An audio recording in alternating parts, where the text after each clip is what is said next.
Le courriel. Jordan Manning fixait le courriel sur son téléphone, le lisant pour la 3e fois. L'institutrice de sa fille, Madame Patterson, avait écrit ce qu'elle appelait un sujet préoccupant qui nécessitait une discussion immédiate. Les mots se brouillèrent légèrement tandis que sa confusion grandissait. Pourquoi votre fille s'appelle-t-elle différemment à l'école? Il avait immédiatement appelé Madame Patterson, debout dans son bureau chez Techcore Solutions, où il travaillait comme ingénieur logiciel senior depuis 8 ans. La conversation avait été surréaliste. Quel nom, avait-il demandé, la voix posée malgré le hochement de tête croissant dans son estomac. Sophia, insista-t-elle, son vrai nom est Sophia, et elle habite Maple Street. La main de Jordan s'était resserrée autour de son téléphone. Ils habitaient Oak Avenue. Ils y vivaient depuis qu'Emma avait 2 ans. Il avait quitté le travail plus tôt, son esprit explorant les possibilités. Emma avait 6 ans. Peut-être avait-elle une amie imaginaire. Les enfants font ça, non? Mais le détail de l'adresse le dérangeait. C'était trop précis pour être imaginaire. Le trajet dura 15 minutes, mais lui sembla durer des heures. Jordan avait construit sa vie avec soin et méthode. Il avait grandi en famille d'accueil après l'overdose de sa mère quand il avait 8 ans. Il avait financé ses études, cumulant 2 emplois, déterminé à fonder la famille stable qu'il n'avait jamais eue. Il avait rencontré Sylvia lors d'un gala de charité 7 ans auparavant. Elle était bénévole, du moins c'est ce qu'elle avait dit. Elle était belle, charmante et semblait partager ses valeurs. Ils s'étaient mariés moins d'1 an plus tard, et Emma était née 9 mois plus tard. Parfait. Tout avait été parfait. Jordan s'engagea dans l'allée et trouva Emma dans le jardin, jouant avec ses poupées. Son cœur se serra à sa vue. Des boucles brunes comme celles de sa mère, mais ses yeux gris. Elle leva les yeux à son approche et son expression passa de la joie à autre chose. La lassitude. Dis donc, ma chérie, dit-il doucement en s'agenouillant près d'elle. On peut parler? Les petites mains d'Emma s'immobilisèrent sur ses jouets. J'ai des ennuis. Non, ma puce. Jamais. J'ai juste. Ta prof a dit quelque chose aujourd'hui qui m'a perturbé. Elle a dit, tu as dit à tout le monde que tu t'appelais Sophia. Le sang se retira du visage d'Emma. Ses yeux s'écarquillèrent de terreur, car aucun enfant de 6 ans ne devrait savoir. L'instinct protecteur de Jordan s'enflamma. Emma, ma puce, tout va bien. Tu peux tout me dire. Toujours. Je ne suis pas censé le dire, murmura-t-elle, les larmes aux yeux. Jordan s'assit sur l'herbe et la prit sur ses genoux. Qui t'a dit de ne rien dire? Maman, le mot est sorti comme un souffle. Elle dit, c'est notre secret. Une terreur glaciale s'installa dans la poitrine de Jordan. Quel est le secret, ma chérie? Emma se mit à pleurer, mais les mots jaillirent d'un coup. Parce que c'est comme ça que l'autre famille de maman m'appelle quand je leur rends visite. On va à la grande maison de Maple Street, et il y a un homme gentil qui me fait des cadeaux. Et maman dit que je dois être Sophia là-bas parce qu'elle sanglote encore plus fort parce que la vraie Sophia est allée au paradis. Et ça rend Monsieur Perry si heureux quand je fais semblant. La vision de Jordan se rétrécit. Ses bras se resserrèrent automatiquement autour d'Emma, même si son esprit peinait à assimiler ce qu'elle venait de dire. Sylvia emmenait leur fille quelque part chez quelqu'un du nom de Perry, la faisant se faire passer pour une autre enfant. Depuis combien de temps ça dure, Emma? Longtemps. Depuis après. Mon anniversaire, depuis des mois. Sylvia faisait ça depuis 4 mois. Maman reste avec toi à la grande maison. Emma hocha la tête contre sa poitrine. Elle est différente là-bas. Elle porte des vêtements différents et rit différemment. Elle dit s'appeler Désirée. Jordan ferma les yeux, se forçant à respirer, à réfléchir, à ne pas se laisser submerger par la rage et la trahison, car Emma avait besoin de lui.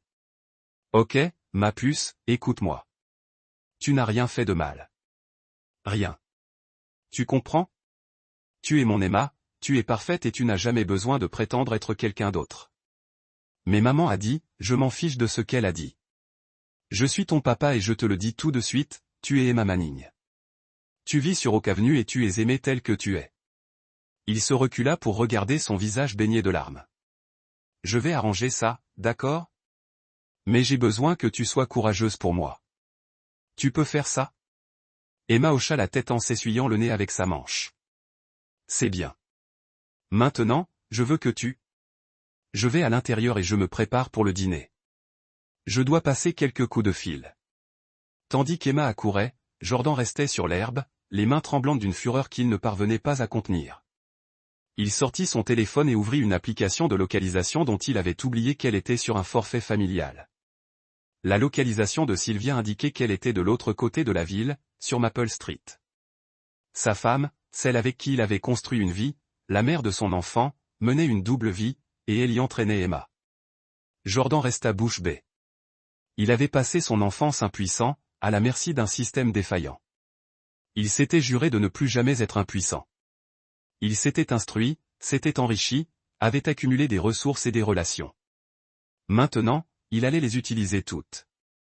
Lorsque Sylvia rentra à 18h30, Jordan avait nourri et lavé Emma. Il se comporta normalement, s'enquérant de sa journée, mentionnant un projet professionnel. Sylvia sourit, rit et l'embrassa sur la joue. Jordan la vit clairement pour la première fois. C'était une étrangère portant le visage de sa femme.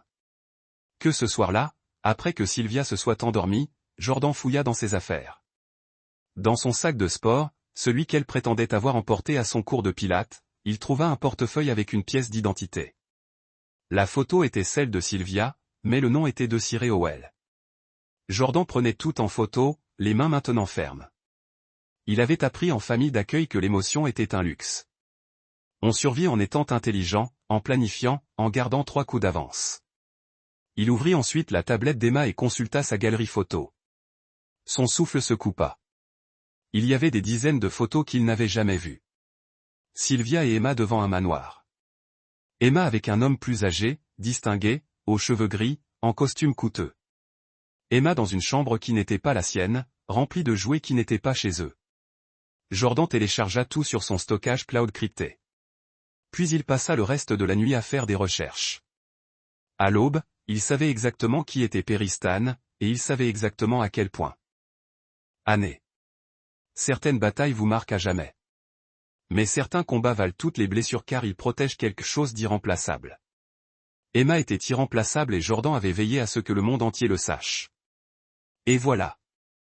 Une autre histoire se termine. Qu'en avez-vous pensé? J'aimerais beaucoup connaître votre avis dans les commentaires ci-dessous. Si vous avez aimé cette histoire, pensez à rejoindre notre communauté en vous abonnant. C'est très important pour nous. Pour d'autres histoires comme celle-ci, regardez les vidéos recommandées à l'écran. À bientôt. Cette trahison était profonde. Chapitre 2. L'autre vie. Jordan se fit porter malade le lendemain matin, ce qu'il ne faisait jamais. Sylvia le remarqua à peine et l'embrassa. Au revoir avant d'aller faire ses courses. Emma était déjà chez ses parents pour la journée. Jordan l'avait appelée à 6 heures du matin pour lui demander de venir la chercher plus tôt. Sa mère avait perçu quelque chose dans sa voix et n'avait pas posé de questions. Il laissa Sylvia 15 minutes d'avance, puis la suivit. Le trajet le conduisit à travers la banlieue jusqu'au quartier huppé de Riverside, où les maisons se transformaient en manoirs et les pelouses s'étendaient comme des terrains de golf. La Lexus argentée de Sylvia, celle qu'il avait payée en heures supplémentaires pour l'aider à se payer, s'arrêta dans l'allée d'une vaste propriété de style méditerranéen. Jordan se gara au bout de la rue, les mains agrippées au volant. Il avait emporté son appareil photo avec le téléobjectif, un passe-temps qu'il avait découvert il y a des années. Maintenant, il lui servirait à autre chose. À travers l'objectif, il regarda Sylvia sortir de sa voiture. Elle marqua une pause, observant son reflet dans le rétroviseur, ajustant sa coiffure. Elle se dirigea vers la porte, qui s'ouvrit avant qu'elle puisse frapper. Perry Stanton se tenait sur le seuil. Même de loin, Jordan vit le visage de l'homme s'illuminer. Perry serra Sylvia dans ses bras, une étreinte trop longue pour être désinvolte. Lorsqu'ils se séparèrent, Perry affichait un sourire qui lui retourna l'estomac. Puis Emma surgit de derrière les jambes de Perry. La vision de Jordan devint rouge un instant. Sa fille semblait confuse, incertaine. Perry s'agenouilla et lui dit quelque chose. Le visage d'Emma se transforma en un sourire simulé. Le genre de sourire fictif que les enfants apprennent à offrir aux adultes lorsqu'ils ont peur. Jordan prit des photos, des centaines. Sous chaque angle, chaque interaction, il captura le visage de Sylvia lorsqu'elle regarda Perry, une performance calculée. Il captura le moment où Perry tendit un cadeau emballé à Emma. Il captura la petite main d'Emma, tendant la main vers celle de Sylvia, cherchant du réconfort. Au bout d'une heure, ils entrèrent. Jordan attendit, cataloguant mentalement tout ce qu'il avait vu. Puis il fit ce qu'il faisait le mieux, il fit des recherches. Perry Stanon, 52 ans, fondateur et PDG de Stanon Property, un empire immobilier commercial estimé. 200 millions de dollars. Veuf depuis 3 ans, sa femme est décédée dans un accident de voiture. Ils avaient eu une fille, Sophia, qui était dans la voiture. Sophia est décédée 2 jours après l'accident à l'âge de 6 ans des suites de ses blessures. Jordan se sentit mal. Emma avait 6 ans, le même âge que Sophia. Il creusa plus profondément, trouvant des articles de presse, des nécrologies, des hommages sur les réseaux sociaux. Sophia Stanton était une petite fille aux cheveux bouclés au sourire éclatant. Sur les photos, elle ressemblait vaguement à Emma. Suffisamment pour qu'un père accablé de chagrin, désespéré de revoir sa fille, puisse se convaincre qu'il pouvait être pareil. Perry ne s'était pas remarié. D'après un article élogieux paru dans le journal économique local il y a 6 mois, il se concentrait sur la guérison et la mémoire de sa fille par le biais d'œuvres caritatives. 6 mois plus tôt, à peu près au moment où Sylvia aurait commencé son arnaque, le téléphone de Jordan. Un SMS de Dan Burton, son colocataire à l'université, devenu détective privé après avoir quitté la police. « J'ai bien reçu ton message. Café chez Joes dans 1 heure. » Jordan avait appelé à 5 heures du matin. Un bref message. Besoin d'aide. Impossible d'expliquer par SMS. C'est grave. Soyez là. Jordan répondit. Il jeta un dernier coup d'œil au manoir, à la vie que sa femme se construisait sans lui, puis s'éloigna. Le café de Joe était leur lieu habituel. Un trou dans le mur près de l'université où ils avaient passé d'innombrables nuits blanches pendant leurs études. Dan était déjà là, son instinct d'ancien flic le poussant encore à arriver en avance à chaque réunion. À 34 ans, il s'était maintenu en forme, sa peau mate ne laissant apparaître que peu de rides malgré le stress du travail. « Tu as une mine d'enfer », dit Dan tandis que Jordan se glissait dans la cabine. « Va encore plus mal », dit Jordan en sortant son téléphone et en le posant sur la table. « J'ai besoin de te montrer quelque chose et de ton aide professionnelle. » 20 minutes plus tard, Dan se rassit, l'air sombre. « Seigneur, Jordan. »« Ouais. Tu es sûr de tout ça ?» Jordan lui montra les photos, la fausse carte d'identité, les données de localisation, tout. Dan serra les dents. C'est, mec, une usurpation d'identité, une mise en danger d'enfant, et peut-être plus. Tu pourrais aller voir la police tout de suite et dire, quoi ? Ma femme se fait passer pour quelqu'un d'autre et fait jouer notre fille. Et si Sylvia, prise de peur, s'enfuit et emmène Emma avec elle ? Les mains de Jordan se crispèrent. Je ne peux pas prendre ce risque. Je dois tout savoir d'abord. Tous les angles, toutes les échappatoires possibles. Ensuite, je saurai comment ramener Emma saine et sauve. Dan hocha lentement la tête. D'accord. D'accord, je suis partant. Mais on fait ça intelligemment, méthodiquement. Comme on code, une ligne à la fois, en testant au fur et à mesure. C'est le plan. Avant toute chose, on doit confirmer que Stanton ne sait rien de toi, qu'il croit sincèrement que Sylvia est bien celle qu'elle prétend être. Comment faire sans le prévenir ? Dan sourit d'un air sombre. Laisse-moi faire. J'ai des contacts qui peuvent poser des questions sans éveiller les soupçons. En attendant, rentre chez toi, fais comme si de rien n'était et commence à tout documenter. Chaque fois que Sylvia part, chaque interaction avec Emma, on monte un dossier hermétique. Jordan hocha la tête. Le soulagement se mêlait à une colère constante. Il n'était pas seul dans ce cas. Encore une chose, dit Dan d'une voix plus douce. Tu tiens le coup ? Je dois le faire. Pour Emma. Ouais, mais qui te retient, mec ? Jordan croisa le regard de son ami. Tu le hais, maintenant, tu le hais. Les 3 jours suivants, Jordan devint 2 personnes.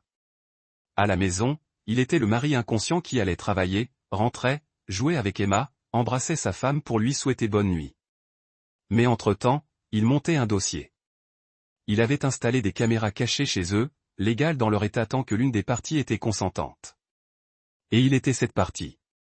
Il documentait chaque mensonge de Sylvia. Son déjeuner avec des amis dont les données de localisation indiquaient qu'il avait lieu au manoir de Perry. Sa réunion de travail qui n'existait pas. Ses virées shopping où elle n'achetait rien mais revenait avec des cadeaux pour Emma qu'Emma devait cacher dans son placard. Les contacts de Dan étaient là. Perry Stanton croyait sincèrement que Desiree Howell était une mère veuve qui avait perdu son mari dans un accident militaire à l'étranger. Il pensait qu'Emma Sophia était sa fille issue de ce mariage. Il les avait rencontrés dans un groupe de soutien aux personnes endeuillées que Sylvia avait apparemment infiltré spécialement pour retrouver Mark. Ce groupe de soutien rendait Jordan physiquement malade. Sa femme avait traqué un père endeuillé avec la précision calculée d'un prédateur. La 4e nuit, après que Sylvia se soit endormie, Jordan fouilla dans son ordinateur portable. Il avait installé un enregistreur de frappe des semaines auparavant, à l'époque où il pensait lui faire la surprise de partir en vacances et voulait connaître son emploi du temps. Maintenant, il l'utilisait pour accéder à tout. Ce qu'il découvrit le glaça. Des comptes bancaires dont il ignorait l'existence, des courriels adressés à des avocats pour modifier l'acte de naissance d'Emma, des recherches sur les lois internationales sur la garde des enfants, des projets de déménagement aux îles Caïmans, et des dizaines de messages adressés à Perry, lui parlant de leur avenir commun, de la façon dont Sophia s'ouvre enfin à toi, de la rapidité avec laquelle nous pourrons former une vraie famille. Mais le pire, c'était le journal intime qu'elle tenait, caché dans des fichiers cryptés. Perry est d'une facilité déconcertante. Son chagrin le rend stupide. Il fera tout ce que je lui suggère, pourvu que je l'enveloppe de soucis pour Sophia. Le testament sera mis à jour la semaine prochaine. Sophia et moi aurons tout s'il lui arrive quelque chose. Non pas que je prévoie quoi que ce soit de radical, mais les accidents arrivent. Du moins, c'est déjà arrivé. Les mains de Jordan tremblaient tandis qu'il lisait. La dernière phrase résonnait dans son esprit. C'est déjà arrivé. Il creusa plus profondément, fouillant dans les dossiers de Sylvia avec toutes les compétences acquises en 2 décennies d'ingénierie logicielle, et il la trouva. Sylvia Sharp, son vrai nom, avant qu'elle ne devienne Sylvia Manning. Plusieurs identités dans plusieurs états. 3 mariages précédents, chacun ayant pris fin par la mort mystérieuse du mari ou lorsqu'elle avait vidé leur compte et disparu. Elle avait fait l'objet de 2 enquêtes, mais jamais inculpée. Elle était trop prudente, trop intelligente jusqu'à présent, jusqu'à ce qu'elle commette une erreur critique. Elle avait impliqué Emma, et cela signifiait que Jordan n'aurait de cesse qu'elle ne paie pour chaque mensonge. Chapitre 3. Les profondeurs de la tromperie. Jordan était assis dans sa voiture devant un parc de banlieue, regardant Emma jouer sur les balançoires dans le rétroviseur. Ses parents étaient avec elle, lui laissant le temps pour l'appel professionnel important dont il prétendait avoir besoin. En réalité, il rencontrait Wallace Stanton, le frère cadet de Perry. Aller voir Wallace était l'idée de Dan. Le frère de Perry était avocat spécialisé en planification successorale et, selon les archives publiques, il avait été remarquablement absent des récents changements de vie de son frère. Une Mercedes s'est arrêtée à côté de la voiture de Jordan. L'homme qui en est sorti était la fin de la quarantaine, en forme et partageait la même mâchoire distinctive que Perry, mais des traits plus durs. Wallace Stanton semblait un homme qui avait appris à ne pas faire confiance facilement. Jordan est sorti et lui a tendu la main. « Monsieur Stanton, merci de me recevoir. » La poignée de main de Wallace était ferme, son évaluation de votre ami détective privé était convaincante. Il a dit que c'était à propos d'une arnaque contre mon frère. Ses yeux se sont plissés. J'écoute. Jordan lui a tendu une tablette pleine de tout. Photos, documents, la fausse identité de Sylvia, son histoire. La femme que votre frère connaît sous le nom de Desiree Howell est ma femme Sylvia Manning. L'enfant qu'il connaît sous le nom de Sophia est ma fille Emma et je crois que votre frère est en danger. Le visage de Wallace a pris plusieurs expressions tandis qu'il parcourait les preuves. Choc. Colère. Finalement, une sombre reconnaissance. Je savais que quelque chose n'allait pas. Perry n'est plus lui-même depuis qu'il l'a rencontré. Il m'a rayé de sa vie quand je l'ai interrogé sur ses origines. Il a levé les yeux vers Jordan. Depuis combien de temps êtes-vous au courant? 10 jours. J'ai passé chaque instant depuis à rassembler des preuves. Pourquoi ne pas aller voir la police? Parce qu'elle est assez intelligente pour disparaître et qu'elle a déjà fait des recherches pour faire sortir Emma du pays. Si je l'effraie, je perds ma fille. La voix de Jordan s'est légèrement brisée. Je ne peux pas perdre ma fille. Wallace l'a observé un long moment. Que voulez-vous de moi? Des informations? Un accès? Aide-moi à faire en sorte que, le moment venu, ton frère soit protégé et ma fille en sécurité. Tu veux te venger. Je veux la justice. Il y a une différence. Jordan le regarda fixement. Ton frère est aussi une victime. Je ne veux pas le détruire, mais je ferai tout ce qu'il faudra pour le récupérer. Wallace hocha lentement la tête. D'accord, je suis partant. Mais on y va avec précaution. Perry est fragile depuis la perte de Sophia. Cela pourrait le briser ou le sauver de pire. Ton frère a-t-il mis à jour son testament récemment? Le visage de Wallace s'assombrit. Il m'a appelé il y a 2 semaines, m'a demandé de rédiger de nouveaux documents, incluant Désiré et Sophia comme bénéficiaires principales. J'ai tergiversé, prétextant des complications juridiques. C'est la seule raison pour laquelle on continue à discuter. Continue à tergiverser. Il nous faut du temps. La semaine suivante, la situation s'est éclaircie. Wallace a donné accès au dossier financier de Perry avec la procuration que Wallace détenait encore depuis l'hospitalisation de son frère après l'accident. Les preuves étaient accablantes. Sylvia avait convaincu Perry de l'ajouter à plusieurs comptes bancaires pour les dépenses du ménage. Elle avait ouvert des cartes de crédit à son nom. Elle avait acheté des bijoux, des vêtements et des appareils électroniques qu'elle gardait au manoir, se constituant ainsi un patrimoine qu'elle pourrait liquider rapidement. Elle avait même convaincu Perry de verser un acompte pour une villa à Grand Cayman, prétextant que ce serait un lieu de ressourcement pour leur nouvelle famille. Elle a déjà fait ça, dit Wallace, la voix serrée par la colère. Ils étaient dans son bureau. Des documents jonchaient la table de conférence. J'ai consulté des dossiers sur ses précédentes identités. 3 maris, l'un décédé dans un incendie suspect, un dans un accident de voiture, un d'une crise cardiaque soudaine. Elle touchait une assurance vie à chaque fois avant de disparaître. Jordan serra les mâchoires. Elle tenait un journal intime. Mentionnant que des accidents arrivent à Perry. Seigneur. Wallace se passa la main dans les cheveux. Il faut qu'on aille plus vite que je ne le pensais. Si seulement elle soupçonne qu'elle a été démasquée. Elle ne le fera pas. J'ai été le mari parfait. Attentionné, confiant, affectueux. Les mots avaient un goût de cendre. Pendant ce temps, Dan traquait ses faits et gestes, documentant chacun de ses mensonges, montant un dossier criminel. Mais il faut qu'elle commette une erreur. Quelque chose qui nous donne un moyen de pression pour obtenir la garde exclusive et des poursuites pénales. Quel genre d'erreur? Jordan a sorti son téléphone et a montré à Wallace le dernier SMS de Sylvia à Perry, intercepté par Dan via le téléphone de Perry. Elle prévoit de me dire qu'elle veut divorcer la semaine prochaine. Elle a déjà consulté un avocat pour obtenir la garde exclusive d'Emma, prétextant que je suis instable à cause du stress au travail. Elle construit un récit où elle est la mère protectrice et moi le problème. Peut-elle gagner? Pas avec les preuves que nous avons, mais elle ignore que je les ai. Le regard de Jordan s'est durci. Elle pense que je suis le même homme désespéré et aveugle à l'amour qu'elle a épousé il y a 7 ans, mais j'ai passé 7 ans à apprendre d'elle, à la regarder manipuler, à étudier ses schémas. Alors, quel est ton plan? On lui fait croire qu'elle a gagné. Puis on prend tout. Le plan qu'ils avaient élaboré était risqué, mais Jordan ne se souciait plus des options sûres. Wallace dirait à Perry qu'il avait enfin assimilé les modifications de son testament et l'inviterait à une fête de famille pour célébrer son nouvel avenir. Sylvia serait invitée en tant que désirée. Jordan serait là aussi, sans y être invité, avec des preuves et des témoins. Perry serait anéanti, prévint Wallace. Il sera vivant. C'est l'essentiel.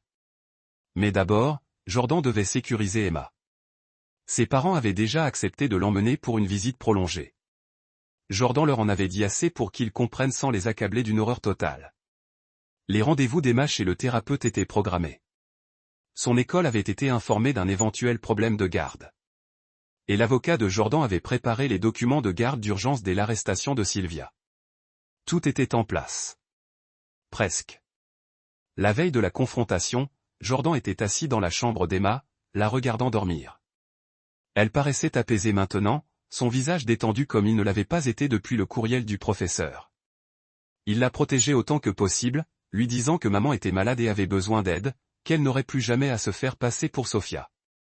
Je te le promets, murmura-t-il en lui repoussant une boucle du front. Tu ne douteras jamais d'être aimé tel que tu es. Emma Grace Manning, ma fille, tout pour moi. Son téléphone vibre. Un SMS de Dan. Sylvia vient de quitter sa maison. Direction Paris. Elle porte 2 valises.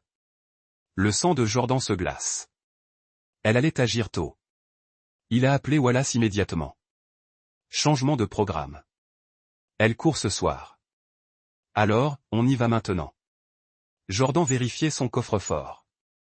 Il avait un permis de port d'armes. Il avait suivi une formation intensive après la naissance d'Emma. Voulant protéger sa famille, l'ironie ne lui échappait pas, la menace était présente chez lui depuis toujours. Il prit ses clés, ses dossiers de preuves et son téléphone. Puis il roula vers Maple Street, vers la fin de son ancienne vie et le début de ce qui allait suivre. La seule chose dont il était certain, c'est que Sylvia Sharp Manning ne ferait plus jamais de mal à sa fille. Chapitre 4. Construire l'alliance. Jordan se gara 3 maisons plus loin du manoir, le cœur battant la chamade. Dan arriva quelques instants plus tard dans son SUV banalisé, suivi de Wallace dans son Mercedes. Les 3 hommes se sont rassemblés sur le trottoir. Le poids de ce qu'ils s'apprêtaient à faire pesait lourd dans l'air nocturne. La police est en alerte, dit Dan d'une voix calme. Mais ils ne bougeront pas tant qu'on ne l'aura pas enregistré et qu'elle n'aura pas avoué quelque chose de concret. Le procureur veut que ce soit clair. Elle a des valises, dit Jordan d'une voix dure. Elle court avec l'argent de Perry. Elle compte probablement revenir chercher Emma plus tard, sinon il n'a pas pu finir sa phrase. Le visage de Wallace était sombre. Perry ne répond pas au téléphone. J'ai peur qu'elle l'ait drogué. Elle l'a déjà fait, d'après vos recherches. Le 2e mari avant l'accident de voiture. Jordan a perdu le contrôle. Si elle l'a entendu, si elle est près d'Emma, Emma est en sécurité. Dan l'interrompit fermement. Tes parents la gardent et j'ai un agent qui surveille leur maison pour un contrôle de santé. Personne ne s'approche d'elle. Concentrons-nous sur ce que nous pouvons contrôler pour l'instant. Jordan hocha la tête, se forçant à respirer. Quel est le plan d'entrée? J'entre en premier, Wallace. Je suis son frère. J'ai les clés. Je vais évaluer la situation, puis je te ferai signe. On entre ensemble, rétorqua Jordan. Je n'attends pas dehors pendant que ma femme risque de blesser son frère. Wallace l'étudia un instant, puis hocha la tête. Ensemble, alors, mais restez derrière moi. Si quelque chose tourne mal légalement, je veux qu'il soit clair que vous avez été invité sur la propriété par procuration de Perry. Ils s'approchèrent du manoir, Dan restant en retrait pour coordonner avec la police.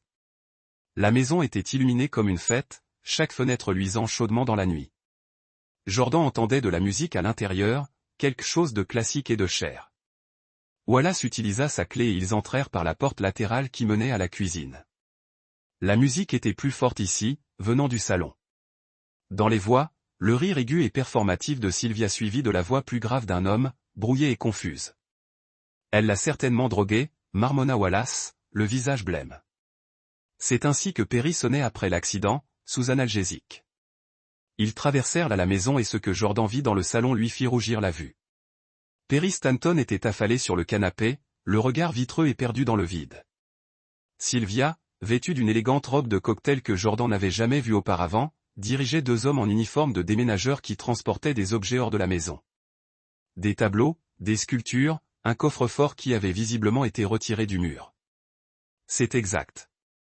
Chargez tout dans le camion, disait Sylvia d'une voix rayonnante d'excitation.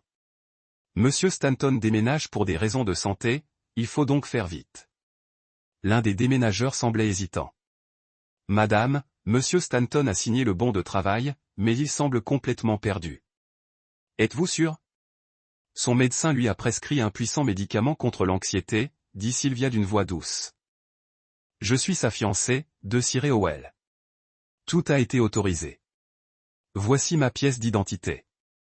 Elle sortit un portefeuille sur lequel apparaissait une pièce d'identité. Jordan la reconnut, la fausse de Sir Howell. Mais elle avait aussi autre chose. Un document qui semblait officiel, avec la signature de Perry au bas. Elle y avait falsifié une procuration, Wallace Breed, à côté de lui. Elle vole tout légalement. C'est à ce moment-là que Jordan entra dans la pièce. En fait, elle commettait simplement plusieurs délits. Sylvia se retourna et, l'espace d'une seconde, son masque tomba complètement. Jordan vit une rage et un calcul pur dans ses yeux avant de se transformer en une performance de choc et de confusion. Jordan, que fais-tu ici? On ne peut pas entrer par effraction comme ça. Il n'est pas entré par effraction, dit Wallace en s'approchant de son frère. Je l'ai laissé entrer. Je suis Wallace Stanton, le frère de Perry et son véritable mandataire. Il sortit son téléphone, déjà en train de composer un numéro, et ses déménageurs sont sur le point de se rendre complices d'un cambriolage s'ils n'arrêtent pas immédiatement. Les déménageurs se regardèrent, puis Sylvia, puis le coffre-fort qu'ils transportaient. Très prudemment, ils le posèrent.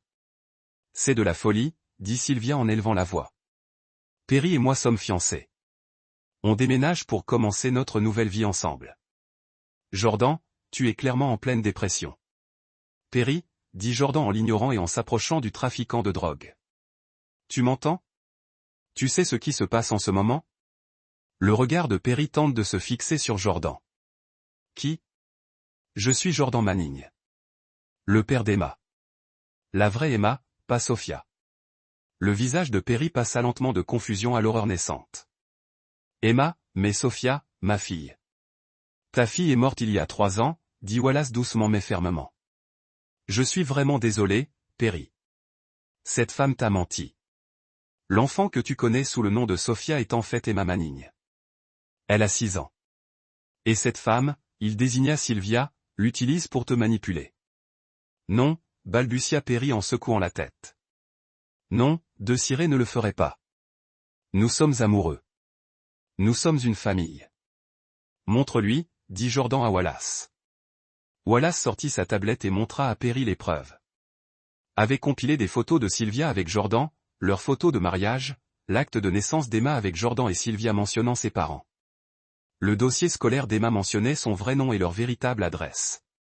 Tandis que Perry digérait ce qu'il voyait, Sylvia passa à l'action.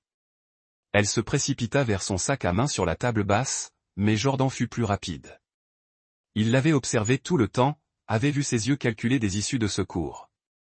Il lui attrapa le poignet et elle se retourna vers lui avec une fureur enfin bien réelle.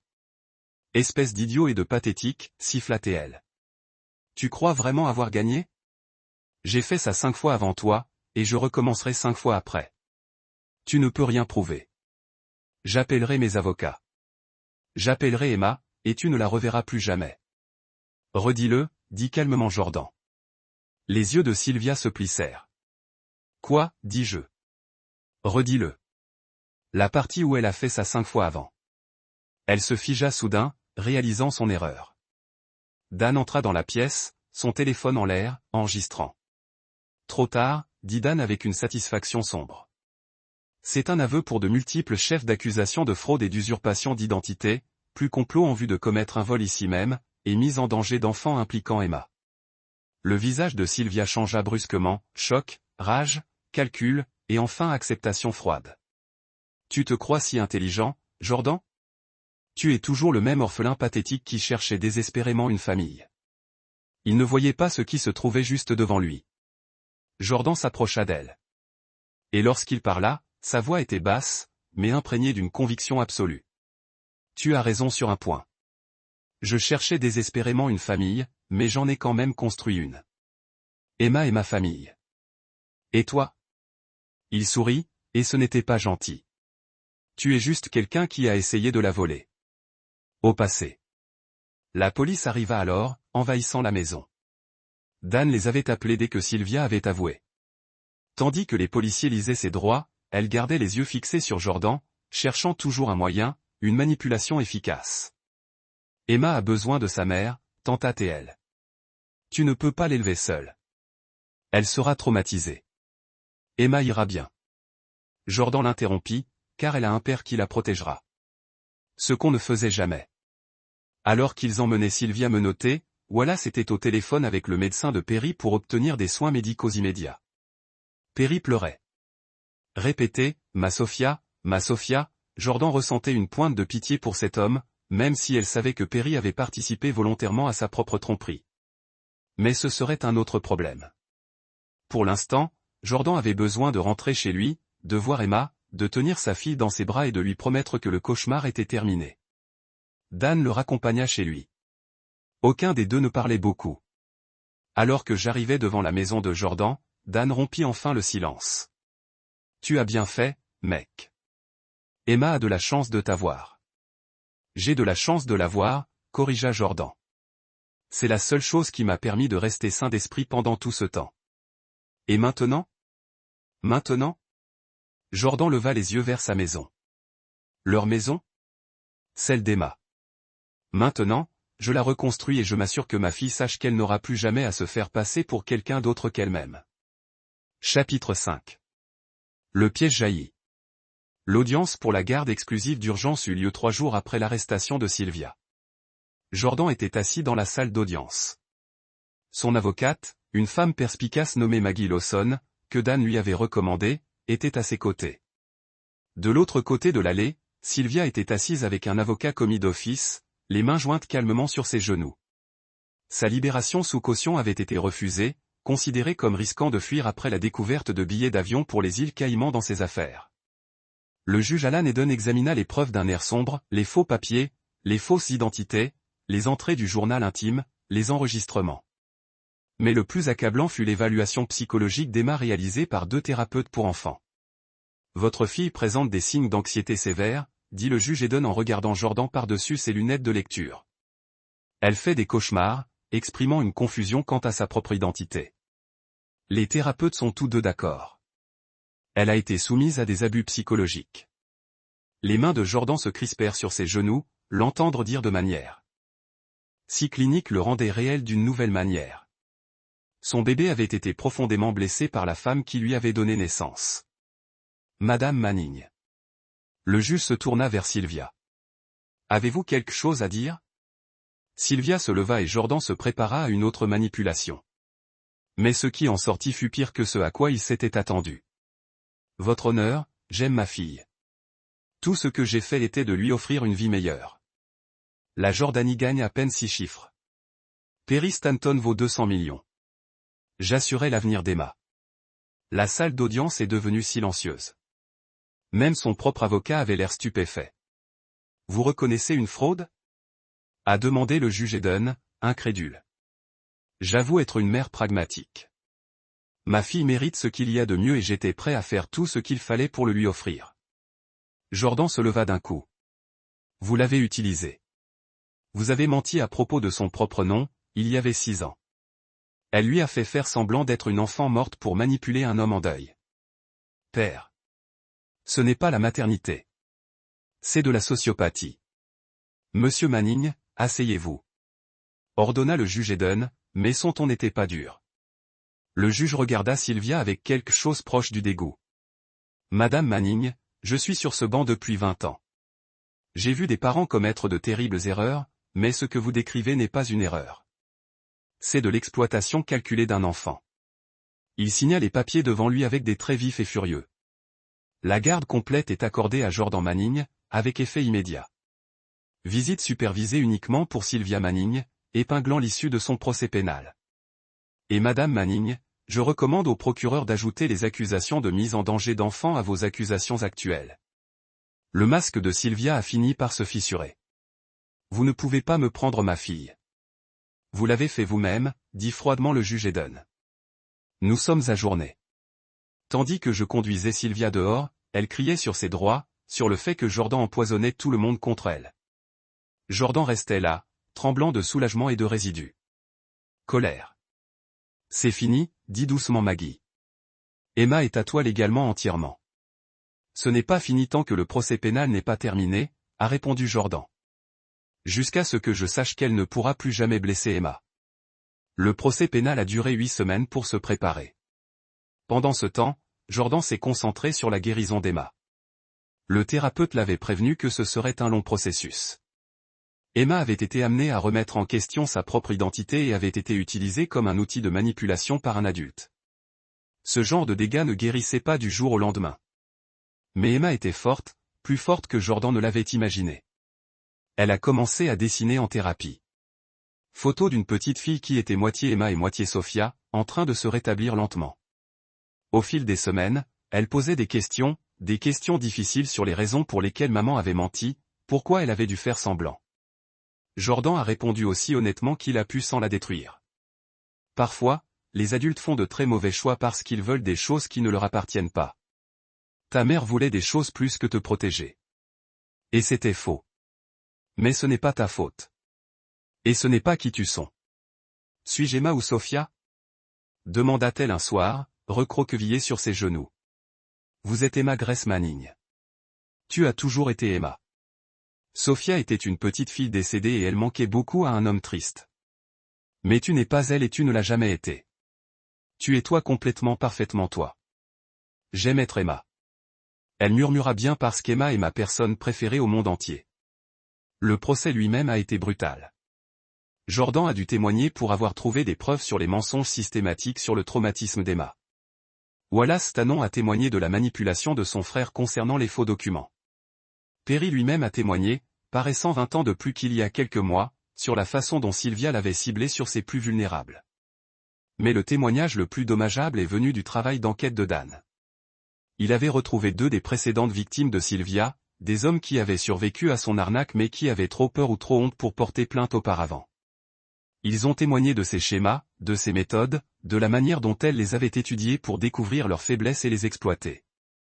Un homme, Kenny Sherman, est tombé en panne à la barre, décrivant comment Sylvia l'avait convaincu qu'elle était enceinte de son enfant, seulement pour qu'il découvre plus tard que tout était fabriqué. Elle lui avait pris $200 000 pour frais médicaux et préparation du bébé avant de disparaître. Elle m'a fait croire que j'allais être père, a déclaré Kenny, la voix creuse. Je n'ai jamais voulu rien de plus. Jordan a croisé son regard à travers la salle d'audience et ils ont partagé un moment de compréhension. Ils avaient tous deux été choisis pour leur vulnérabilité, le désir désespéré d'un enfant de Kenny, le désir désespéré de Jordan de fonder une famille. Sylvia avait trouvé leurs blessures et y avait planté des couteaux. L'accusation a diffusé les enregistrements de la maison de Perry où Sylvia avait avoué plusieurs escroqueries précédentes. Ils ont montré les faux documents, les fausses pièces d'identité, les relevés bancaires montrant un vol systématique, et ils ont montré les photos d'Emma. Ayant l'air effrayée et confuse dans une vie qui n'était pas la sienne, la défense de Sylvia a tenté de prétendre qu'elle souffrait d'un trouble de la personnalité, qu'elle n'était pas entièrement responsable de ses actes, mais l'accusation a fait appel à son propre psychiatre qui a évalué que Madame Manning était une sociopathe de haut niveau.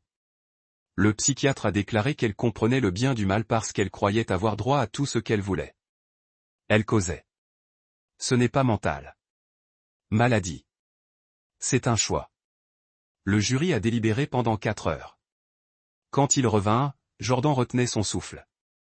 Sous l'accusation d'usurpation d'identité, nous déclarons l'accusé coupable. Sous l'accusation de fraude, nous déclarons le prévenu coupable. Du chef de faux, nous déclarons le prévenu coupable. Pour mise en danger d'enfant, nous déclarons l'accusé coupable. Coupable. Coupable. Coupable. Coupable. Sylvia n'a montré aucune émotion à la lecture des verdicts. Elle a juste regardé Jordan. Et dans ses yeux, il voyait une haine pure et froide. Mais il n'a pas bronché.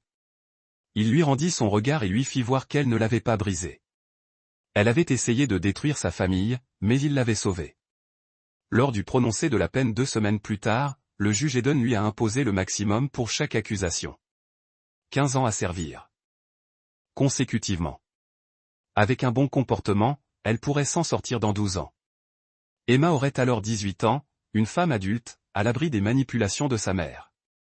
Avez-vous quelque chose à dire au tribunal? Le juge Eden a demandé à Sylvia avant de finaliser la peine. Sylvia se leva et pendant un instant, Jordan pensa qu'elle pourrait s'excuser, montrer des remords. Au lieu de cela, elle a regardé directement Jordan et a dit, « Tu ne lui suffiras jamais. Elle saura toujours que sa mère est une criminelle à cause de vous. » Le juge Eden a frappé son marteau. Cela suffit. Madame Manning, vous êtes également condamnée. Attendez, Jordan se leva. Votre honneur, puis-je m'adresser à l'accusé? Le juge parut surpris mais hocha brièvement la tête. Jordan se tourna complètement vers Sylvia. Vous avez raison sur une chose. Emma saura toujours ce que vous êtes, mais ce n'est pas ma faute. C'est la vôtre. Chaque choix que vous avez fait, chaque mensonge que vous avez fait. Je l'ai dit, chaque fois que vous avez utilisé notre fille comme un pion, c'était vos décisions. Il a fait une pause, laissant les mots pénétrer. Mais voici ce qu'Emma saura d'autre. Le juge. J'ai fini, votre honneur. Alors que j'emmenais Silvio, elle criait, mais Jordan n'écoutait pas les mots. Il sortit de la salle d'audience et ses parents attendaient dans le couloir avec Emma. Sa fille a couru vers lui et il l'a surprise en train de la soulever. C'est fini, papa? Ouais, bébé. C'est fini. Dois-je encore être Sophia? Plus jamais. Tu es Emma. Juste Emma pour toujours. Elle enroula ses bras autour de son cou et Jordan sentit le dernier morceau de son contrôle craquer. Il avait tenu le coup malgré tout. La découverte, l'enquête, le procès. Mais maintenant, avec Emma en sécurité dans ses bras et Sylvia faisant enfin face aux conséquences, il se laissait sentir. Il avait gagné. Pas parfaitement, pas sans cicatrice, mais il avait gagné. Chapitre 6, les conséquences commencent. 3 mois après la condamnation de Sylvia, Jordan était dans la cuisine et préparait le petit déjeuner préféré d'Emma. Crêpes aux pépites de chocolat et aux fraises. C'était samedi, ce qui signifiait pas d'école, pas de rendez-vous de thérapie, pas d'avocat, juste une journée normale pour une famille normale. Sauf qu'ils n'étaient pas normaux. Plus maintenant. Ils étaient quelque chose de plus dur et de plus précieux. Emma entra, se frottant les yeux, ses cheveux en désordre. Papa, est-ce que grand-mère et grand-père peuvent venir aujourd'hui? Je les ai déjà invités. Ils seront là pour le déjeuner. Jordan retourna une crêpe, attrapant son sourire. Grand-mère lui apporte ses fameux cookies. Oui. Emma fit une petite danse de la victoire et le cœur de Jordan se serra. Elle s'améliorait lentement avec des revers, mais en mieux. Les cauchemars étaient moins fréquents. L'anxiété suscitée par les gens qui l'appelaient par un mauvais nom s'estompait. Elle s'était même fait une meilleure amie à l'école. Une fille nommée Lucie qui aimait les dinosaures autant qu'Emma. La sonnette retentit et Emma courut pour répondre. Après avoir vérifié la caméra de sécurité que Jordan avait installée, Wallace Stanton se tenait sur le porche, l'air incertain. Jordan ne s'attendait pas à entendre Wallace après le procès. Perry était allé dans un centre de réadaptation à long terme, où il surmontait son deuil grâce à une thérapie intensive. Wallace avait mentionné qu'il serait occupé à aider son frère à guérir, mais là, il était. Monsieur Stanton, dit Jordan en ouvrant la porte. C'est une surprise. Jordan, et s'il te plaît, appelle-moi Wallace. Il jeta un coup d'œil à Emma, qui le regardait avec curiosité. Est-ce un mauvais moment? Non, entre, Emma. Chérie, va regarder des dessins animés un peu pendant que je parle à Monsieur Wallace. D'accord. Emma hocha la tête et partit en courant. Jordan conduisit Wallace au salon, son esprit parcourant les possibilités. Perry poursuivait-il en justice? Faut-il davantage de preuves? Comment va ton frère? Demanda Jordan en s'asseyant. Mieux. La thérapie aide. Il commence à accepter que Sophia est vraiment partie, qu'il ne peut pas la ramener.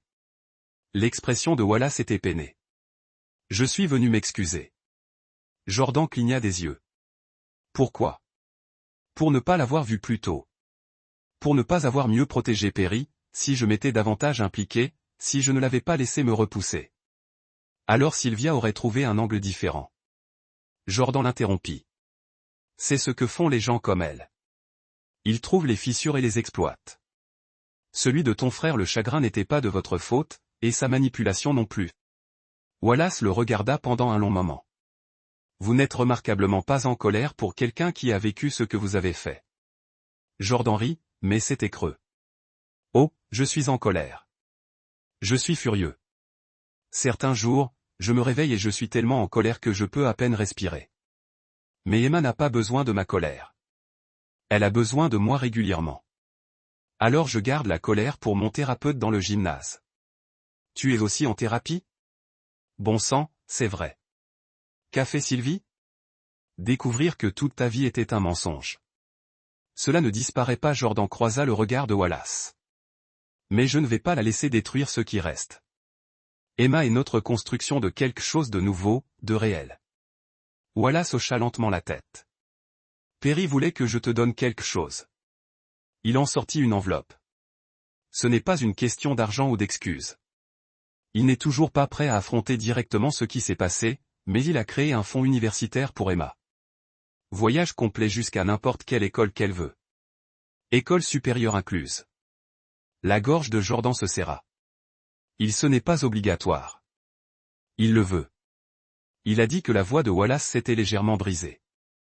Il a dit qu'Emma était innocente dans tout cela, tout comme sa Sophia, et que s'il pouvait aider une petite fille à avoir un avenir meilleur, c'est peut-être ainsi qu'il honorerait la mémoire de sa fille de la bonne manière. Jordan prit l'enveloppe, n'osant pas parler. Finalement, il a réussi, merci. Dites-lui merci et dites-lui que quand il sera prêt, s'il veut un jour rencontrer Emma comme elle-même, comme Emma, pas comme remplaçante de Sophia, nous serions ouverts à cela. Dans quelques années, peut-être quand tout le monde sera plus guéri. Wallace a souri. Je le ferai. Et Jordan, ce que tu as fait, comment tu t'es battu pour ta fille, comment tu l'as protégée même si cela impliquait de déchirer toute ta vie. C'est une vraie force. Perry le voit maintenant. Je vois, j'espère que vous le voyez aussi. Après le départ de Wallace, Jordan est resté longtemps avec l'enveloppe assurée. Une chose de moins à craindre. Une preuve supplémentaire que de bonnes choses peuvent naître de mauvaises situations. Papa. Emma apparut sur le seuil. Es-tu triste? Jordan ouvrit les bras et elle monta sur ses genoux. Non, chérie. En fait, je suis vraiment très heureux. Quelqu'un a fait quelque chose de très gentil pour toi. Quoi? Ils ont veillé à ce que vous puissiez aller dans n'importe quelle université de votre choix lorsque vous serez plus âgé. Vous pouvez étudier les dinosaures, l'art, les ordinateurs ou tout ce dont vous rêvez. Emma y réfléchit sérieusement. Cela prendra beaucoup d'années. C'est vrai. Papa. Ouais, bébé. Je suis contente d'être Emma. J'aime être Emma. Jordan la serra plus fort dans ses bras, les yeux brûlants. Je suis contente que tu sois Emma aussi. Le monde est meilleur avec Emma. Chapitre 7. Aller de l'avant. Un an après la condamnation de Sylvia, Jordan se tenait dans l'allée d'une nouvelle maison, plus petite que l'ancienne, mais avec un jardin plus grand et une cabane dans les arbres déjà installés. Emma courait dans la cour avec un chiot golden retriever qu'ils appelaient Rocket, son rire porté par le vent. Tu es sûr de ça? A demandé Dan en aidant Jordan à décharger les cartons du camion de déménagement. Recommencer dans un nouvel endroit? La vieille maison avait trop de souvenirs, répondit Jordan. Chaque pièce rappelait à Emma quand les choses allaient mal. Elle a besoin d'un nouveau départ. Nous le faisons tous les deux. Ses parents s'arrêtèrent, sa mère pleurant déjà des larmes de joie. Oh, Jordan, c'est parfait. Emma va adorer cet endroit. Les heures suivantes furent consacrées au déballage et au rangement des meubles. Le père de Jordan faisait griller des hamburgers. Emma a montré à tout le monde sa nouvelle chambre, que Jordan avait peinte dans sa teinte de violet préférée. Le chien courait en rond autour de tout le monde, trébuchant sur ses propres pattes. C'était comme une famille. Une vraie famille. Le genre dont Jordan avait toujours rêvé. Plus tard, après que tout le monde soit parti et qu'Emma dormait avec Rocket recroquevillée au pied de son lit, Jordan s'assit sur le porche arrière et s'autorisa à respirer. Respirer vraiment pour la première fois de l'année. Son téléphone sonna. Maggie Lawson, son avocate. Jordan, je voulais te prévenir. L'avocat de Sylvia a fait appel. La pièce s'est brisée. Pour quel motif? Mauvaise collecte de preuves. Coercition, une douzaine de réclamations techniques qui ne mèneront nulle part. Le juge a déjà refusé la plupart d'entre elles, mais il y a une chose. Elle demande une visite supervisée avec Emma. La main de Jordan se resserra sur le téléphone. Absolument pas. Le tribunal le refusera probablement compte tenu des évaluations psychologiques, mais vous devez vous préparer à ce qu'on demande à Emma si elle souhaite voir sa mère. Elle a 7 ans, Maggie. Elle ne devrait pas avoir à faire ce choix. Je sais, et un thérapeute le confirmera, mais Sylvia fait du bruit au sujet des droits parentaux et nous devons réagir de manière appropriée. Maggie fit une pause. Jordan, j'ai besoin que tu restes calme. Ne la laisse pas entrer dans ta tête. C'est juste une tactique de manipulation de la prison. Elle ne peut plus blesser Emma. Mais Jordan savait mieux. Sylvia pouvait blesser Emma rien qu'en existant, en forçant Emma à penser à elle, à faire des choix concernant leur relation. Même derrière les barreaux, elle essayait toujours de contrôler leur vie. Après avoir raccroché, Jordan monta à l'étage et se tint devant la porte d'Emma, la regardant dormir. Rocket leva la tête, remuant doucement la queue. Je ne la laisserai pas te faire du mal, murmura Jordan. Je le promets. Le lendemain matin, Jordan a fait asseoir Emma pour une conversation difficile. Son thérapeute lui avait recommandé l'honnêteté, adaptée à son âge, mais véridique. Emma, chérie, je dois te parler de ta mère. Le visage d'Emma se ferma immédiatement. Je ne veux pas parler d'elle. Je sais, mais elle demande au tribunal si elle peut vous voir. Je voulais que vous le sachiez avant qu'un responsable ne vous pose des questions. Les mains d'Emma se tordirent sur ses genoux. Dois-je la voir? Non, absolument pas. Si tu ne veux pas. Non, je ne le fais pas. Elle m'a fait mentir. Elle m'a fait être Sophia. Elle me faisait peur tout le temps. Jordan la rapprocha. Alors tu n'es pas obligé de la voir. Je m'en assurerai. Promesse. Promesse. L'audience relative à la garde à vue pour la demande de visite a eu lieu 2 semaines plus tard. Jordan, Maggie et la thérapeute d'Emma, le docteur Shannon Wallace, étaient tous présents. Sylvia est apparue par liaison vidéo depuis la prison. Sa combinaison orange rappelait brutalement où ses choix l'avaient menée. Votre honneur, a commencé l'avocat de Sylvia. Ma cliente a été une prisonnière modèle. Elle a suivi des cours de parentalité et de gestion de la colère. Elle a exprimé de profonds remords pour ses actes et souhaite commencer à reconstruire sa relation avec sa fille. Le juge Eden, le même juge qui avait envoyé Sylvia, n'avait pas l'air impressionné. Et que recommande le thérapeute de l'enfant? Le docteur Wallace s'est levé. Votre honneur, Emma Manning a fait des progrès significatifs au cours de la dernière année. Elle a retrouvé son sentiment d'identité et de sécurité. Cependant, elle éprouve toujours de l'anxiété lorsque sa mère est mentionnée. Elle a exprimé clairement et de manière cohérente qu'elle ne souhaitait pas voir Sylvia Manning. Forcer le contact à ce moment-là serait psychologiquement préjudiciable. L'avocat de Sylvia ne comprend pas l'importance des liens maternels. Avec le temps, elle sera assez âgée pour faire ses propres choix. Mais à l'heure actuelle, elle a clairement exprimé ses sentiments par l'intermédiaire d'un thérapeute. Documenté pendant le procès, je ne vois aucune raison de le faire. Outrepasser les souhaits exprimés par l'enfant. Il regarda directement Sylvia sur l'écran. Votre demande de visite est refusée. Vous pourrez soumettre à nouveau votre demande lorsqu'Emma aura 12 ans, elle sera alors mieux équipée pour décider par elle-même. En attendant, vous ne devez en aucun cas la contacter. Comprenez-vous? Le visage de Sylvia était impassible, mais Jordan vit ses mains se serrer. Je comprends, votre honneur. Bien. Cette audience est ajournée. Alors qu'il quittait le palais de justice, Jordan sentit les mains d'Emma se glisser dans les siennes. C'est vraiment fini maintenant, papa? Ouais, bébé. C'est vraiment fini. Chapitre 8. La confrontation finale. Jordan avait essayé de passer à autre chose pour mettre Sylvia complètement dans le passé. Mais 18 mois après sa condamnation, il a reçu une lettre non de Sylvia. Tout contact avec Emma était interdit, et elle était assez intelligente pour ne pas violer cela directement. La lettre provenait d'un certain Francisco Proctor, prétendant être le frère de Sylvia. Jordan n'avait jamais entendu Sylvia mentionner un frère. En fait, elle prétendait être fille unique. Rouge, les drapeaux se sont immédiatement levés. Il a appelé Dan. J'ai besoin que tu enquêtes sur quelqu'un. 3 jours plus tard, Dan a rappelé. Francisco Proctor est réel et il est lié à Sylvia. Demi-frère, père différent. Il a un casier. Fraude, usurpation d'identité, contrefaçon. Cela vous semble familier? Jésus. Que veut-il? Selon ses réseaux sociaux, il rend visite à Sylvia en prison. Et écoutez ça, il a posté hier sur sa présence dans votre quartier. Le sang de Jordan se glaça. Il nous regarde. J'ai déjà demandé une ordonnance d'interdiction en votre nom. Mais Jordan, tu dois être prudent. Si Sylvia demande à son frère de t'intimider, je dois y mettre fin définitivement. À quoi penses-tu? L'esprit de Jordan s'emballait.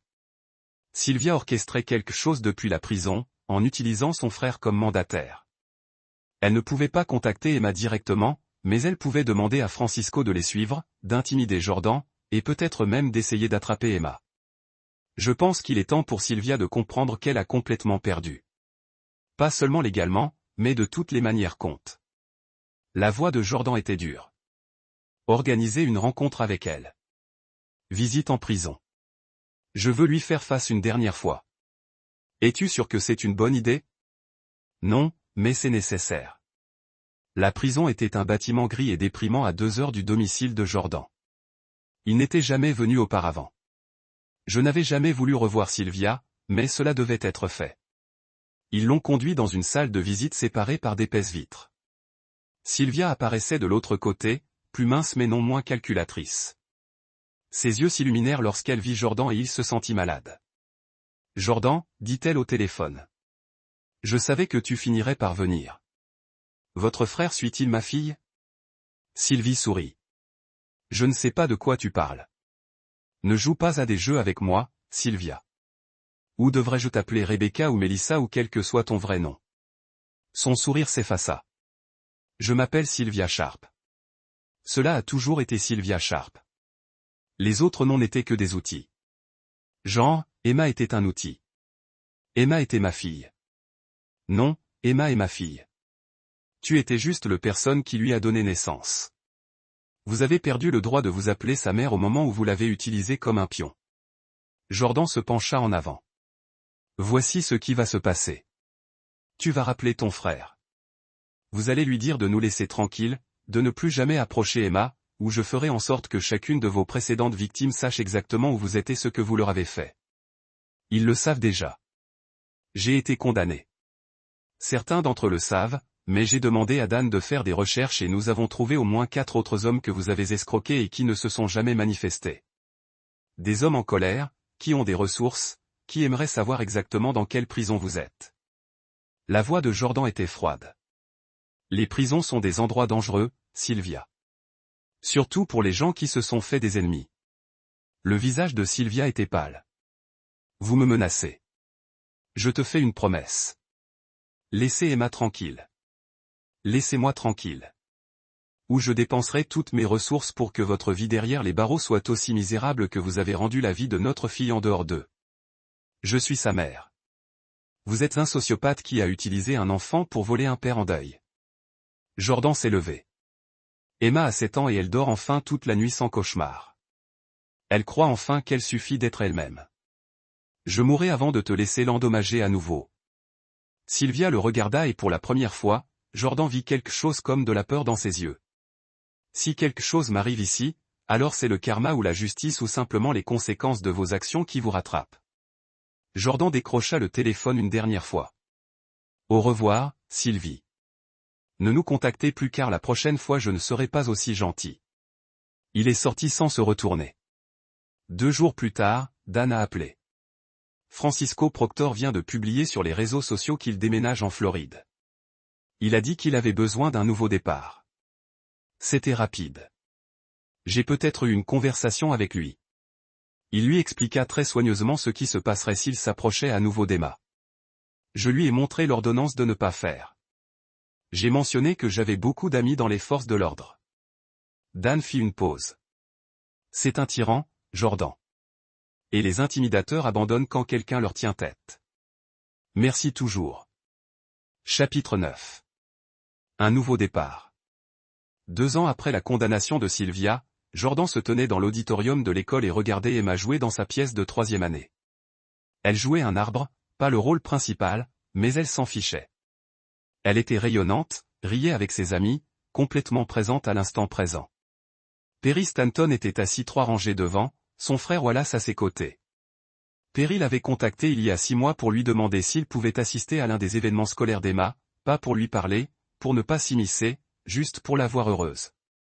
Jordan avait accepté, étant entendu que Perry garderait ses distances.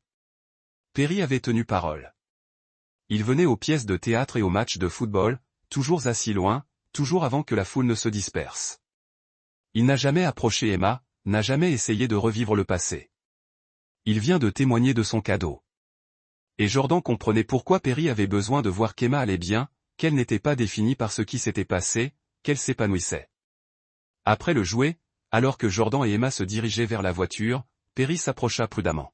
« M. Manning, puis-je vous parler un instant ?» Jordan jeta un coup d'œil à Emma, qui était distraite par Rocket sur la banquette arrière.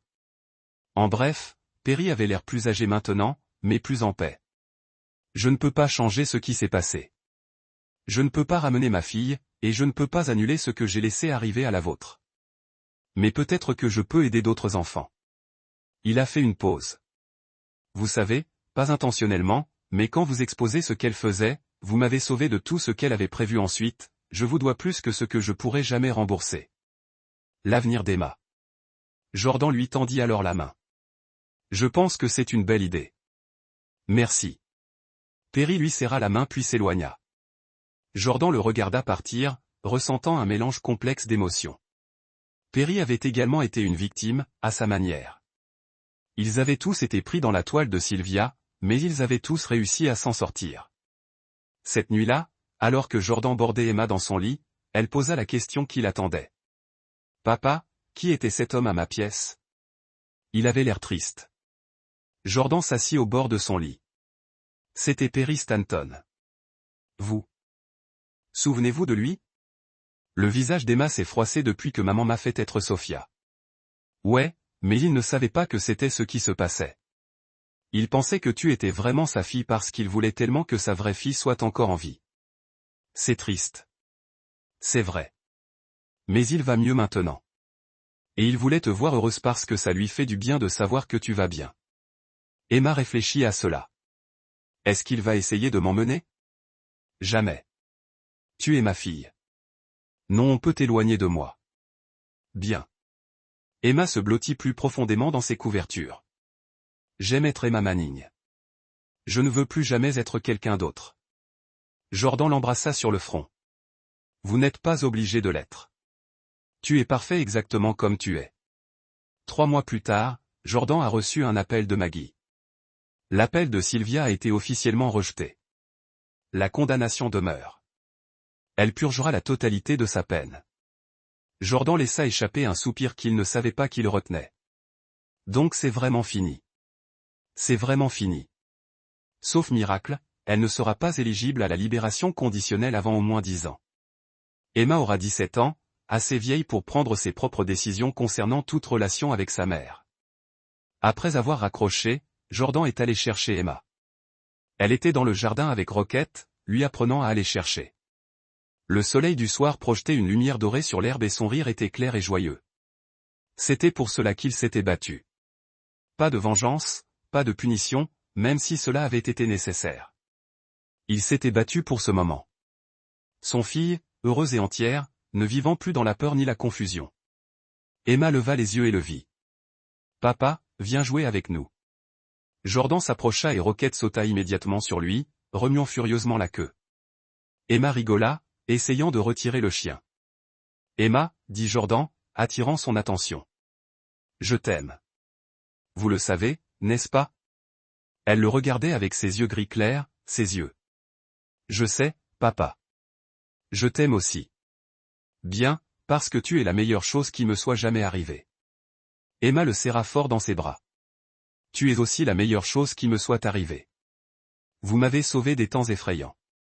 Les yeux de Jordan brûlaient. Tu m'as sauvé aussi, chérie. Tu m'as donné une raison d'être fort.